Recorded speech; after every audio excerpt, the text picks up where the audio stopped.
Il est insupportable que les jeunes soient pris pour des idiots. Ils méritent qu'on leur dise la vérité.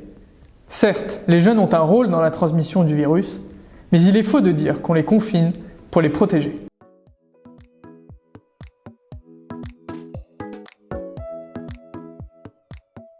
L'exécutif doit donc étudier avec sincérité et rigueur les options qui pourraient permettre de limiter l'impact du Covid sur les jeunes.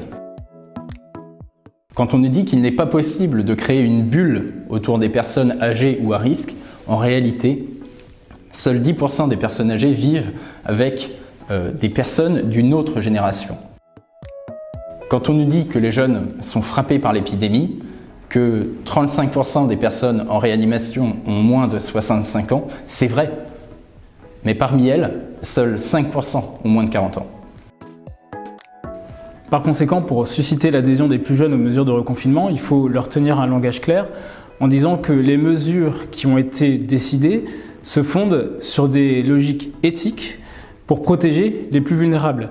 Si les jeunes comprennent quels sont les objectifs clairs, eh bien, ils sont capables d'accepter les mesures de reconfinement de façon plus facile. Et à plus long terme, il faut certainement engager une discussion sur la société que nous voulons dans les prochains mois et les prochaines années.